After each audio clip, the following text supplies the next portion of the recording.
15 games against Michigan. And Wisconsin's made 17 straight tournament appearances. No shit. I didn't think that. You look at Michigan when Levert's in the lineup, 12-3. 12-3. I need that 3. Good offensive rebound. There we go. What's the number? We got -6 in the second half. I'm sorry, I'm a little distracted with this one. But let's get into some Pac-12. All right, so 4. So I got to get it to 8, 14. 13's a winner, 14's a push. Pac-12, if you guys had all been listening, oh my goodness, they can't miss. Had all been listening to me, in the Pac-12, teams go out on the road, right? And what without a doubt is the toughest road trip in college basketball. When you go play Utah and Colorado in the same weekend, both games in elevation, it's just absolutely brutal. You look at Colorado coming off the big win. They're about 7.5 point favorites here.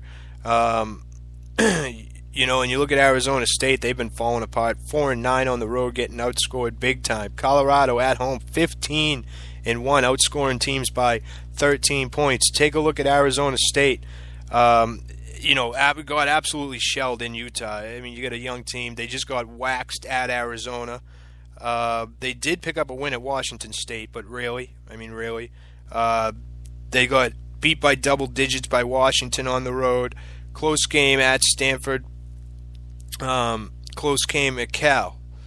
On the USC road trip, 10-point game, 6-point game. But, you know, I think that this Arizona State team really just hasn't given up. And I do think, you know, Colorado coming off a big win could be a letdown. But I'll tell you what, it's not a good idea to take road team Pac-12 teams. I talk about it all year.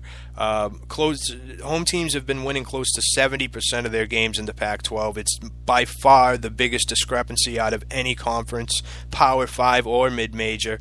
So be careful when you're betting against them.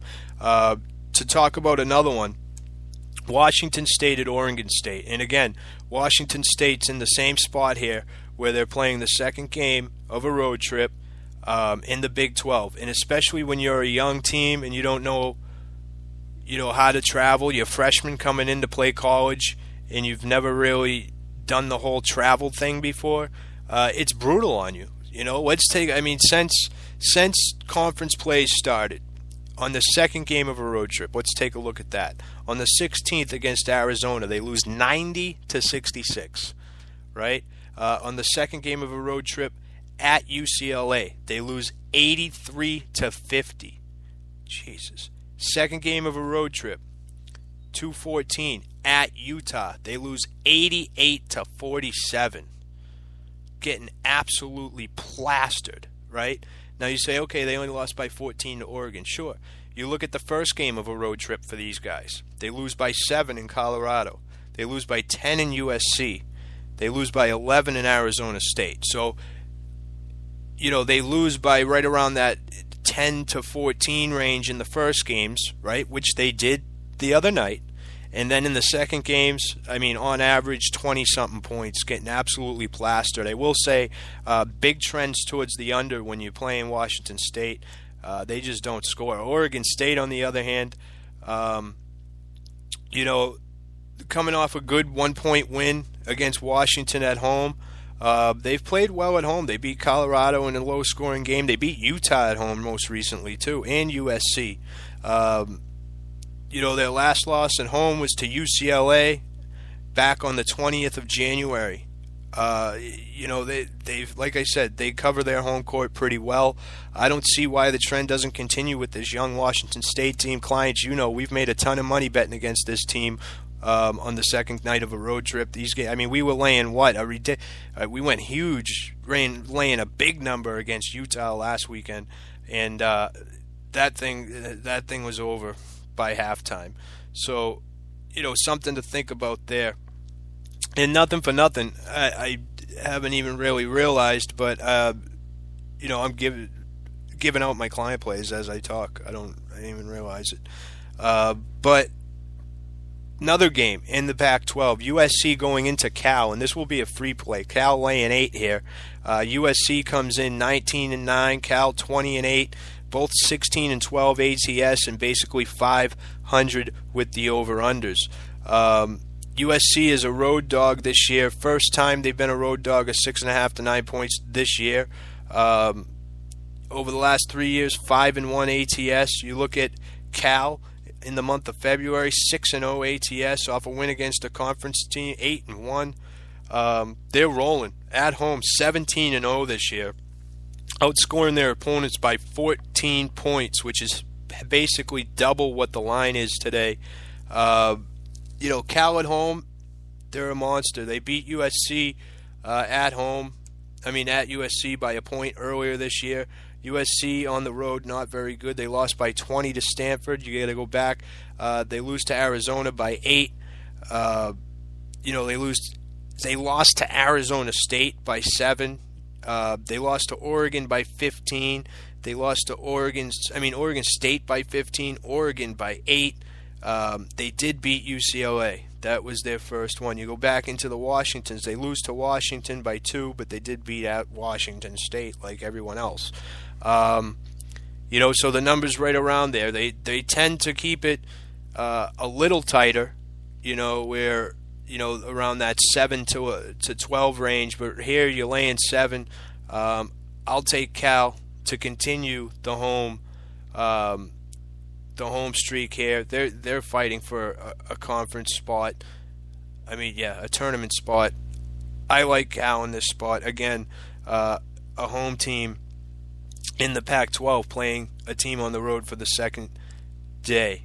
UNC Greensboro up 2. We got Xavier down to 14. All right, we need it down to 13 or 12. Duke's getting walloped to start. See how many people got sucked into playing that line. Duke is banged up. They got a couple good wins. Hooray. I said early that I didn't think they were going to make the tournament. Now I hope they make the tournament so I could fucking bet against them. They'll have whoever they play, it'll be a pick at worst, and they'll get absolutely fucking rolled in the first round. So here's to Duke making the NCAA tournament. And here's to Duke for letting me fade you in the ACC too tournament. So those are a few ones in the Big 12. Chat box, where is everybody today? Really? I just had a ton of people tell me they want to hear a show. I don't see one person on the chat box. What is going on with that? I know a lot of you guys don't know. I don't usually do a show on Sundays, but what's going on? You guys asked me to do it, but no love on the chat box. Let's move forward. As far as that, Niagara, Manhattan Rider, I'm all set with that entire conference. Iowa, Ohio State. Like, what the hell? Iowa needs to be careful because they're turning into Texas A&M, Clemson. My God, that was a mean dunk. Wow. Oof. That's why I like this Xavier team.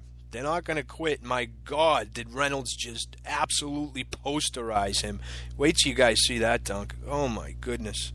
Anyway, Iowa needs to be careful, really. They're playing some bad basketball. They need to figure out how to win. Unfortunately, they're running out of games to figure it out in. They're not going to be able to figure out how to turn around a losing streak in the tournament. Unfortunately, you lose, you go home.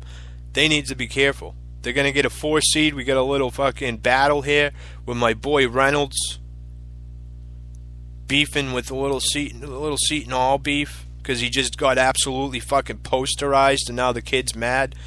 I hope they didn't just tee him up. I want to see what happened here. Hold on. Oh, he pushed him. His boy coming to his rescue, that's all. Okay. Iowa picked a poor time, like I said, to play bad basketball. I don't know. They catch a break, I guess here. And, what's his name got hurt. Why can't I think of his name for Ohio State? Either way. After winning 10 of its first 11 conference games, Iowa sandwiches losses in league play to Indiana and Penn State, obviously, here. So let's see. What's the word here? Iowa trailed for only 7 seconds while completing the sweep of the Buckeyes last year and won 3 of the 4 meetings overall, including 2 in Columbus. Hawkeyes are looking to compile 12 Big Ten victories for the consecutive seasons for only the 3rd time in school history. Not bad. All right. So we'll see what happens there. If I had to pick a side here, I would like to say Iowa, only because, you get Tate out. It's tough, though. I'm not going to take a team. They remind me of Maryland. They remind me of Clemson. They remind me of all these old teams. Get out. Oh, my goodness. How many times are you going to let him shoot? Hit that. Oh. Hit that. Sorry, guys. Oh. There we go. Okay. And yes, I'm cheering for them not to win, but at least to cover. So, yeah, that's it. As far as NHL, let's swing over to the NHL. How's NHL been doing this year? Fucking on fire. 79-48 on the year. Let me say that again. 79-48 on the year, all documented. Well over 60%. Oh, that's a tough one. Fucking hate that kid. What do we got coming up? We got St. Louis at Carolina. Like I said, you're not going to hear me talk about this St. Louis team. Florida, Minnesota. We made a lot of money on Minnesota. Minnesota back home now. Little short 2-game road trip. They've lost 3 out of 4. Florida comes rolling in after a loss at Columbus. You look at this. I'll tell you one thing. You look back the last 10 in this matchup. Only one has gone over 5 goals. Let me see if I can dig back a little more here and see how long this trend goes of taking, let's see, Minnesota, Florida. Like I said, the last 10 against these guys, only one has gone over 5. You go further back than that, yeah, it's about there. Minnesota 12-5-1 straight up overall against Minnesota. Right? And in those 5 losses, I believe only 2 has come at home. Minnesota at 150 is tough, I'll tell you. The under 5 might take a shot, maybe Florida, team total under. How did this just get back to 16? My God.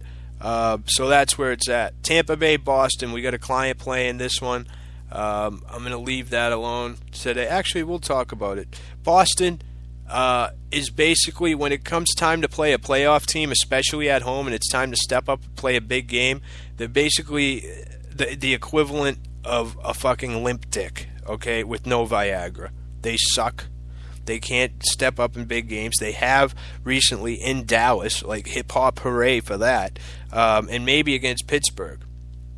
You look at Tampa Bay. Keep talking about this team, guys. Keep talking about them. They keep winning 5-0, rolling in, scoring a ton of goals. So isn't Boston. Scoring a ton of goals. Any way you want to go with this one. I think Tampa Bay wins the game. Tampa Bay team total over, the over 5 maybe. Any way you really want to look at it, I like that one. San Jose visiting Vancouver tonight, right? Not really any opinion on this one. Vancouver sort of gets a couple in a row going now that they've been home. San Jose off a bad loss to Buffalo. We were on that one, plus 200. Thank you very much on Friday night. We cashed that one.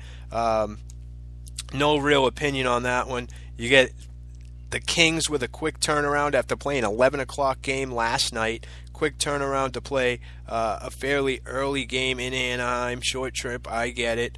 Anaheim playing very well. Both teams playing very, very well. You look at this matchup, the last 10, every team in each one of these games, both teams have scored at least 2 goals if you go back, right? Most games have been 3-2. You get a total here at 5. I think it's a tough spot for the Kings, very tough spot for the Kings. As far as taking like an Anaheim team total over 2.5, am I crazy about that one? Not really. I'd rather, I guess depending on the juice, I would say this game ends Anaheim 3-2. That's what I would say. Would I be surprised if it's Kings 3-2? No.